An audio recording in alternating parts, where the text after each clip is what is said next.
حضرت ابو سعید خدری رضی اللہ تعالی عنہ وہ روایت کو نقل فرماتے ہیں، پوچھا گیا یا رسول اللہ ای الناس افضل، یا رسول اللہ افضل لوگ کون ہیں؟ تو آقا علیہ الصلوۃ والسلام نے ارشاد فرمایا مؤمن یجاہد فی سبیل اللہ بنفسہ و مالہ، تم میں سب سے زیادہ وہ افضل ہے جو اپنی جان اور اپنے مال کے ساتھ اللہ تبارک و تعالیٰ کی راہ میں جہاد کرتا ہے۔ اب اللہ تبارک و تعالیٰ کی راہ میں جہاد کرنا کیا ہے کہ جہاں جہاں جس جس شعبے میں دین کو ضرورت ہو اس شعبے میں اس دین کو زندہ رکھنا، یہ جہاد ہے۔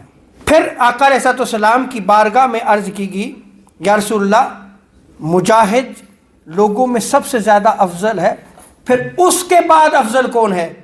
تو حضور علیہ الصلوۃ والسلام نے ارشاد فرمایا کہ وہ مومن جو اللہ تبارک و تعالیٰ کا تقوی اختیار کرتا ہے، جو اللہ تبارک و تعالیٰ سے ڈرتا ہے، وہ لوگوں میں سب سے زیادہ افضل ہے۔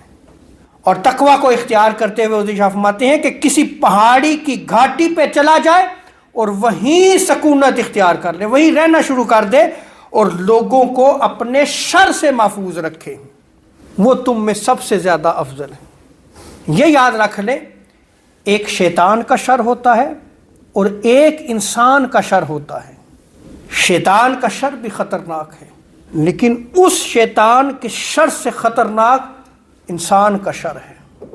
جب انسان شریر ہو جاتا ہے، جب شر پھیلاتا ہے، تو اس کا شر زیادہ خطرناک اس لیے ہوتا ہے کہ شیطان جب شریر ہوتا ہے اور شر پھیلاتا ہے تو شیطان کا ایک حملہ ہوتا ہے، لیکن جب انسان شر پھیلاتا ہے تو شیطان اور انسان دونوں مل کے شر پھیلاتے ہیں۔ اور اگر آقا علیہ الصلوۃ والسلام کی تعلیمات کو دیکھا جائے تو حضور علیہ الصلوۃ والسلام شر شیطان سے بھی پناہ مانگتے تھے اور شر انسان سے بھی پناہ مانگتے تھے۔